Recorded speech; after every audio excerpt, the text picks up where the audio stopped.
I was going to ask just in general what both your guys' opinions are, because they probably differ as far as, just kind of how getting enlisting more guys into kind of pickup artistry, how that either helps the dating market or hurts the dating market in general. And so as a whole.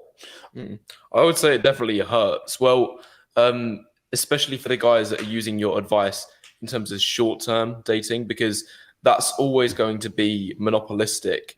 Meanwhile, if a guy is using your dating advice to get a long-term relationship, that's always going to be monogamy, and that's not like a zero-sum game, which is taking like more than your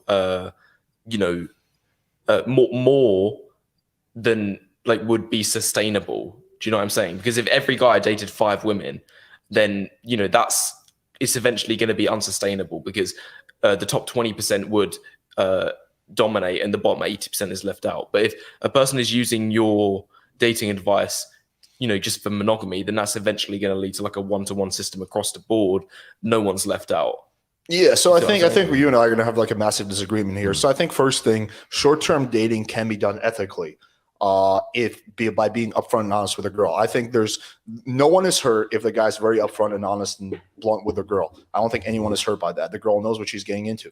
No, I disagree right there. Sorry to chip in and jump straight away, but I think most of the time a woman doesn't know the full extent of this like psychological effects that going into short-term hookup culture can have on her.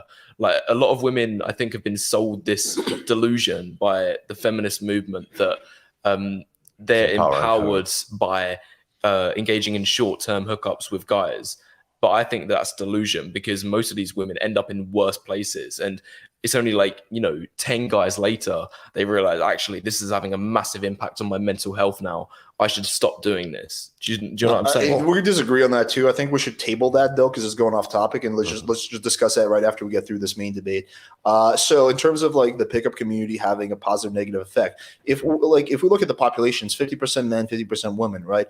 But so in theory, everyone should be in a relationship. Everyone should be okay. But in reality, vast majority of people are single, men and women. There's also a lot of women who are single who want to be in a relationship. So why, despite the fact that we have this 50-50 ratio, is the vast majority of the population not happy in their relationship or their sex life, right? Well, there's some kind of a mismatch that's going on. I think a big part of that mismatch is that a lot of guys don't know how to approach girls, have really bad social skills, and really don't know what they're doing. So they're not even playing the game. So if I take a guy who's socially awkward, who doesn't know how to talk to a girl, and improve his social skills, and he knows how to talk to a girl, and he can then get into a relationship with a girl based on the stuff that he's learned, that's a win for the guy, and that's a win for the girl.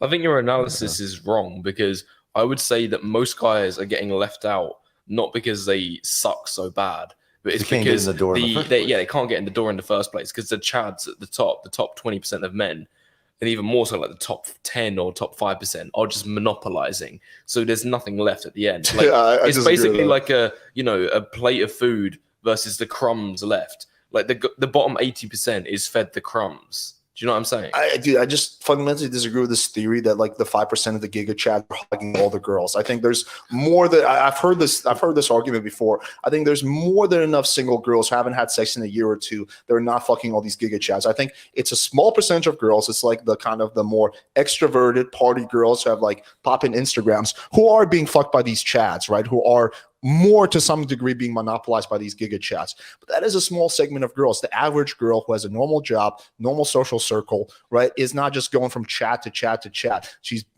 open for a relationship and she's looking for a guy. She just can't meet him because no guy, like, every guy that she talks to is like super awkward. This is something like from interviewing girls on my channel. I see this all the time. Like, okay, you're single. Okay, why are you single? Oh, okay. Well, every guy I meet is like creepy or weird. Okay, well, tell me about the last guy you met. Okay, well, he sent me a dick pic, after I gave him my number. It's like always shit like that. So yeah, I think that if guys improve their social skills, there would be a better match in the marketplace. So I just fundamentally reject this idea from like having interviewed all these girls that like there's these giga chats are like stealing all the girls. There's no girls left for the average guy. No, but even if it's only a small percentage of women that are actively dating these giga chats, like the other 80% is waiting on Chad.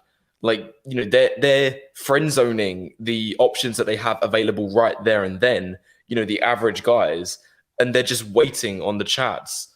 You know, they're not in the dating market technically. Again, I disagree with that analysis. I think the girl's looking for a guy that she finds decently attractive, who makes her feel good, who has stability, who's funny, who's charismatic, and who's someone who can like make her laugh and seduce her. I don't think the average girl is just waiting for like a Giga Chat to come along, just like sitting there. Oh, I wonder when a Giga Chat is going to DM me. Yeah. For more awesome videos, make sure you guys hit the subscribe button and click that bell for notification because you don't want to miss what we have coming next.